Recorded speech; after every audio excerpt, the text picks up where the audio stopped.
इस वीडियो में हम क्लास 10th मैथमेटिक्स की प्रश्नावली 5.1 का एक प्रश्न सॉल्व करेंगे। प्रश्न है, निम्नलिखित स्थितियों में से किन स्थिति में संबद्ध संख्याओं की सूची AP है और क्यों? किसी बेलन में उपस्थित हवा की मात्रा जबकि वायु निकालने वाला पंप प्रत्येक बार बेलन की शेष हवा का 1/4 भाग बाहर निकाल देता है। इसे हल करने के लिए सबसे पहले हम मान लेंगे कि बेलन में उपस्थित हवा का आयतन V है।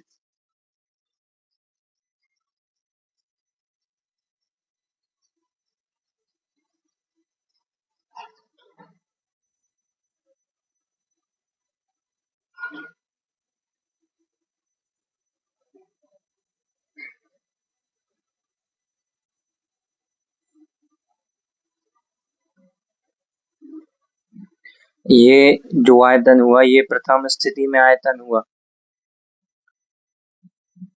फर्स्ट। ये प्रथम स्थिति फर्स्ट कंडीशन में ये भी आयतन हुआ। अब प्रश्न में दिया है कि प्रत्येक बार बेलन की शेष हवा का 1/4 भाग बाहर निकाल लेता है। तो सेकेंड स्थिति में भी में से कितना घटाएंगे, भी कितना आयतन बचेगा, यानी भी में से इसका भी का 1/4 भाग बाहर निकाल लिया। पहले इतना था, भी आयतन था। अब प्रश्न में दिया है शेष हवा का 1/4 भाग बाहर, यानी भी का 1/4 भाग बाहर निकाल लिया यानी माइनस कर दिया। अब इसको सॉल्व करेंगे। ये भी है, इसके बट्टे में ये 1 होगा और ये ऋण भी का 1 में गुणा करेंगे तो भी ही आएगा और बट्टे में ये 4।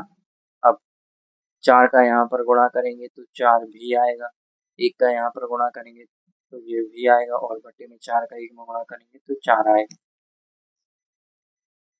अब 4 भी में से 1 भी को घटाएंगे तो 3 भी प्राप्त होगा और ये बटे में 4, यानी सेकेंड कंडीशन में 3 भी बटे 4 ये शेष हवा बची सेकेंड कंडीशन में। अब थर्ड कंडीशन में यानी तीसरी स्थिति में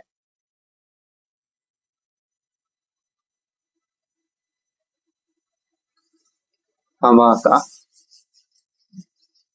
आयतन कितना हुआ, ये 3 भी है, 3 भी में से हम 3 भी बटे 4 में से हम इसका 3 भी बटे 4 का 1/4 माइनस कर देते हैं। ये पहले सेकेंड स्थिति में ये बचा था शेष हवा, इसका 1/4 इसमें से घटा दिया यानी निकाल दिया, तो इसको घटा दिया, कम कर दिया। अब इसको हम सॉल्व करेंगे। 3 भी बटे 4 ऋण 3 भी का 1 में गुणा करेंगे तो 3 भी आएगा और 4 का 4 में गुणा करेंगे तो 16 आएगा। अब हम यहाँ से देखते हैं, ये 4 और 16 का LCM 16 आएगा। 4 का 16 में भाग देंगे तो 4 आएगा और 4 का 3 भी में गुणा करेंगे तो 12 भी आएगा और ये ऋण 16 का 16 में भाग देंगे तो 1 आएगा और 1 का 3 भी में गुणा करेंगे तो 3 भी आएगा। इस प्रकार 12 भी में से 3 भी को घटाएंगे तो 9 भी आएगा और ये बटे का 16। इस प्रकार तीसरी कंडीशन में यानी तीसरी स्थिति में हवा का आयतन 9 भी बटे 16 होगा। अब इनकी तीन स्थितियों को आयतन को एक साथ लिखते हैं। सब पहली स्थिति में आयतन भी था, दूसरी स्थिति में आयतन 3 भी बटे 4 बचा, तीसरी स्थिति में 9 भी बटे 16 बचा। इसी प्रकार ये अब ये A1 हुआ, ये A2 हुआ 3 भी बटे 4 और 9 भी बटे 16 ये A3 हुआ। अब यहाँ से हम D1 को निकालेंगे। D1 क्या होता है, ये D1 बराबर होता है A2 माइनस A1। सबसे पहले इसको निकालते हैं। A2 क्या था, 3 भी बटे 4 और ये माइनस और A1 था भी। इसको सॉल्व करेंगे। 4 का यहाँ पर गुणा हो जाए, यहाँ पर ये बटे में 1 लिख देते हैं। 4 का यहाँ पर गुणा हो जाएगा, 1 का यहाँ पर गुणा हो जाएगा तो 3 भी माइनस 4 भी और 4 का 1 में गुणा होगा तो 4। अब ये 3 भी में से 4 भी को घटाएंगे तो माइनस भी मिलेगा और ये बटे का 4, यानी D1 का मान -V/4 आ गया। इसके बाद हम D2 का मान निकालते हैं। D2 होता है A3 - A2। A3 था 9V/16 और ये फिर माइनस A2 था 3V/4। अब 4 और 16 का एलसीएम लेंगे तो 16 आएगा। 16 का 16 में भाग देंगे तो 1 आएगा। 1 का 9V में गुणा करेंगे तो 9V आएगा। और ये ऋण 4 का 16 में भाग देंगे तो 4 आएगा। 4 का 3V में गुणा करेंगे तो 12V आएगा।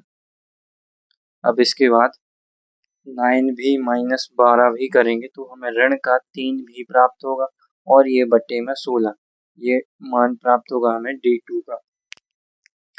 और D1 का, चूंकि D1 हमें प्राप्त हुआ था ऋण V/4 और D2 प्राप्त हुआ है D1 बराबर नहीं है D2 के, अर्थात ये जो श्रेणी है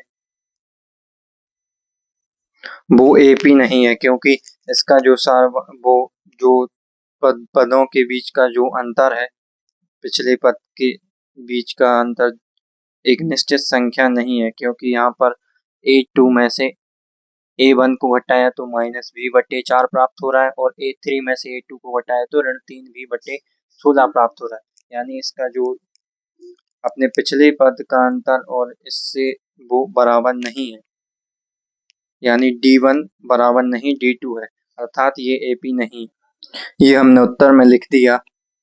V